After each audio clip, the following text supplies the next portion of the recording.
안녕하십니까. 한자는 표문자이다. 동일 표만자 원장 이재원입니다. 한자는 상형 문자이고 그리고 표의 문자이다. 여기까지만 우리가 알고 있는 내용입니다. 한자가 표문자라는 인식을 위한 기본 함의, 함축적인 의미이죠. 상형 문자의 함의, 그리고 한일의 함의, 그리고 두의의 함의, 그리고 아니다미와 끝말의 함에 대해서 얘기를 한번 하고자 합니다. 즉 이런 내용, 우리가 알고 있는 내용을 다시 한번 생각해 보자는 것이죠. 그래서 상형 문자의 함의입니다. 함의, 함축적인 의미가 되겠지요. 상형 문자의 정의는 이렇게 되어 있습니다.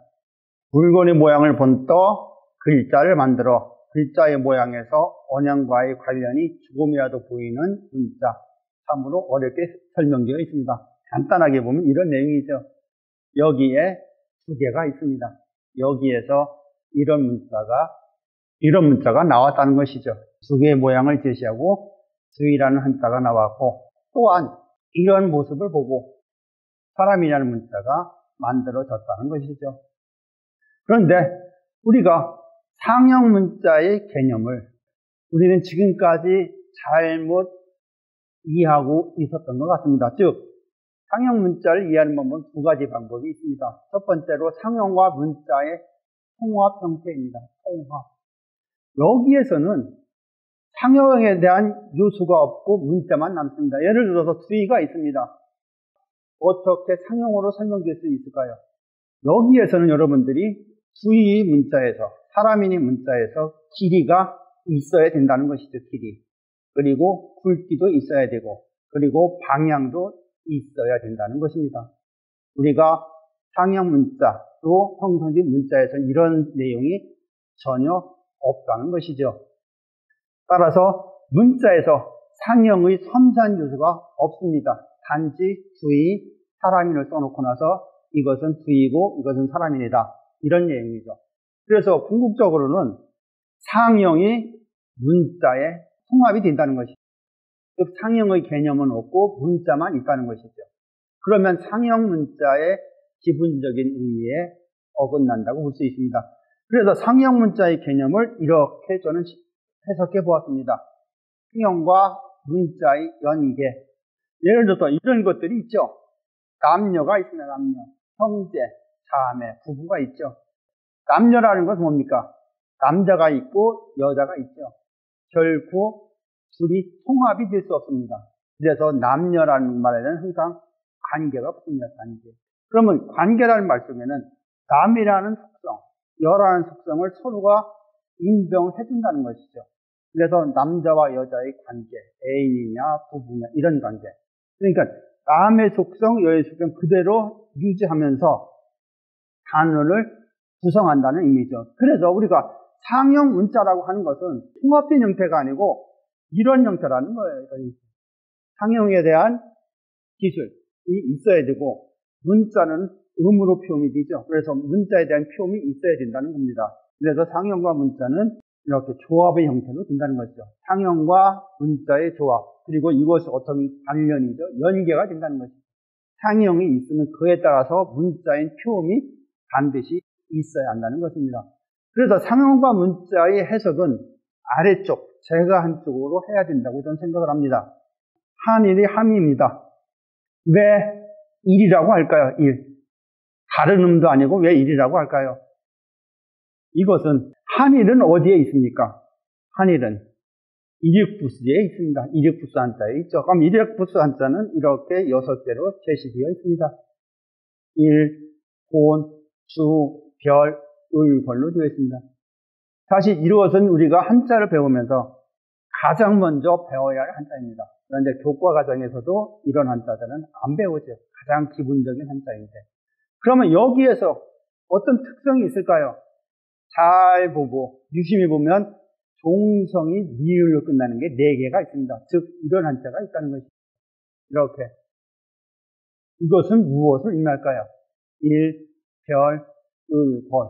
이것은 한자에서 기본 표음은 한글 모음에 자음, 니을이 부과되어 있다는 것입니다. 즉 한자에서의 기본, 음은 종성에 니을이 붙는 거로 시작된다는 의미입니다. 우리가 이런 거에 대해서 한 번쯤 생각을 해보셔야 한다는 것이죠. 그래서 이것은 우리 민족의 본원적인 기본 표음이 되는 것입니다. 우리가 지금 쓰고 있는 아야, 어야는 우리 한자에 맞지 않는다는 것이죠. 즉 여기서 제시된 대로 종성에 니을이 들어가야 되는 문자가 우리 민족의 본원적인 표음이라는 것입니다. 그래서 이것들은 한일, 일은 시음입니다. 우리 민족 한자에서 시작되는 음이라는 거죠. 시작되는 음, 시음. 그래서 여기 시음은 또 하나가 있죠. 을입니다. 을. 그러니까 일과 을, 여기에서 한자의 표음이 파생되어 간다는 걸 의미합니다. 그리고 하나를 더 아셔야 될 것이 한자에서 나타난 표음은 음절 문자예요. 음절 문자. 한글은 음수 문자죠. 음수 문자는 뭡니까? 분해가 된다는 거죠. 소성, 중성, 동성으로 분해되는데 한자에 나타나는 음절은 분해가 안 됩니다. 그 자체. 그리고 한자가 표음 문자를 가기 위해서는 음절 문자와 음수 문자의 조합, 연계가 필요하다는 것이죠. 지금까지 한일이 함이, 즉 우리가 일이라고 하는 것은 한자에서 기본음이 일이라는 겁니다. 이 점을 꼭 알아두시기 바랍니다. 그 다음에 주의의 함의입니다. 주의가 이렇게 쓰여지죠. 많은 사람들이 무수히 씁니다. 자, 주의라고 하지요. 주의. 그러면 여기에서 우리가 실제 배우는 과정에서는 상형에 대한 기술 묘사가 없습니다. 즉, 의 부분이 땄다. 우리가 잠깐 알 뿐이죠. 그러면 우리가 이것을 상형의 개념에서 보겠습니다. 상형이나. 그러면 어떻게 설명할 수 있을까요? 이것은 직선과 직선의 상하 조합이다. 즉, 주의의 상형을 이렇게 표현할 수 있다는 것입니다. 그럼 상형의 관점을 이렇게도 볼 수가 있습니다. 위치 개념에서 보면 어떻게 될까요? 위치 개념. 이것은 이렇게 되겠죠. 상하 좌우라는 게 있습니다. 위치를 나타낼 때 상하 좌우. 이것은 상익이 짧고 하익이 길다. 즉 위에 쓰는 것이 짧고 아래에 쓰는 게 길다. 이것을 요약하면 이렇게 할 수 있겠죠. 상단 하장이 됩니다. 그러면 모든 문자에는 위치가 없는 문자들도 있습니다. 이럴 때 우리가 순서의 개념으로 사용을 해야 되죠. 그래서 순서의 개념을 적용하면 순서에는 선과 호가 있습니다. 그래서 선익이 짧고 회익이 길다. 그래서 이것을 요약하면 선단 후장이 됩니다. 지금까지는 주의에 대해서 생각을 해본 거예요. 상형 요소가 없다. 그러면 우리가 반대로 이런 것도 생각을 해볼 수 있습니다. 반대이면 어떻게 될까요? 반대이면 이런 형태가 되겠죠. 위가 길고 아래가 짧습니다. 그러니까 우리가 주의를 쓰면서 이런 걸 생각을 했어야 된다는 것이죠. 상형이 다르면 표음이 달라야 한다는 것이죠. 상형이 다르면 표음이 다르고 표음이 다르면 상형이 달라야 된다. 그러면 이것을 주의를 뒤집어 놓은 문자, 이것은 요약하면 이렇게 쓸 수가 있을 것입니다. 선, 장, 후단이 되겠죠. 선장. 선익이 길고 후단. 그러니까 마지막 쓴 게 짧다. 아래 게 짧다는 의미가 되겠죠. 여기서 우리가 이런 문자가 있습니다. 어딜다, 사람들은 그렇게 얘기를 하죠. 주의에다가니 사람 인변이 붙어서 어진이 되었다고 얘기를 합니다. 실질적으로는 주의의 상형이 달라서 인이 된 것입니다. 인. 지금 많이 분들이 알고 있는 내용하고 다른 얘기죠. 그래서 여기에서 주의의 상형은 어떻게 써야 된다는 얘기예요? 두 번째 행태를 써줘야 한다는 것이죠. 이것이 표문자라는 것입니다. 동일하다면, 같다면 이것은 어떻게 쓸 수 있을까요? 이렇게 표현할 수도 있겠죠. 이런 형태. 그러면 이것을 요약하면 이렇게 될 듯합니다. 선후 장두이죠. 선후. 선과 후가 길이가 같다. 이것은 한자에는 이런 한자가 있습니다. 이상질인데 여기에 주의 상형이 있습니다.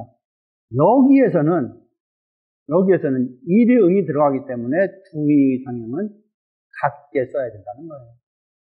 즉 우리가 주의를 쓰면서 이런 생각을 해야 된다고 주의에서 제시하고 있는 겁니다. 여기에 아니다미와 끝말이 있습니다. 자, 이것은 무엇을 함의하고 있을까요? 이것은 한자에서 중요한 의미를 함의하고 있습니다.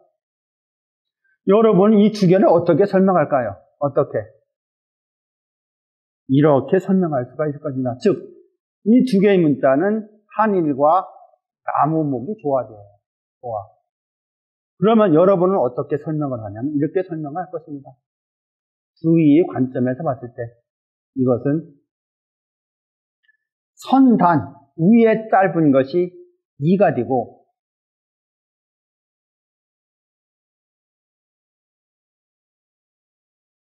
이런 내용이죠.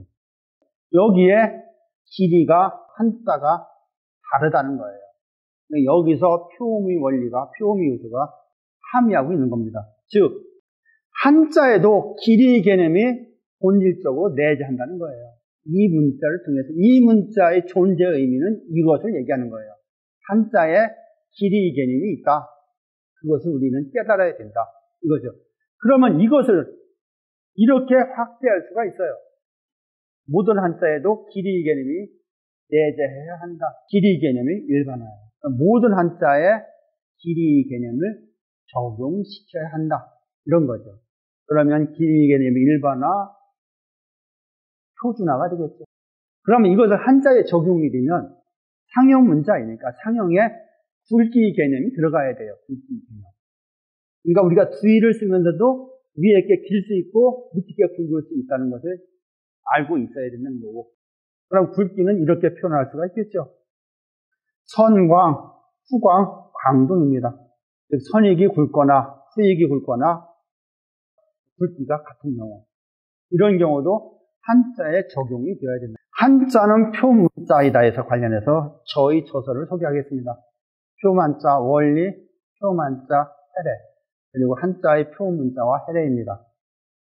이런 내용에 대해서 궁금하신 분은 유튜브에서 이대원 한자를 참조해 주십시오. 대단히 감사드립니다.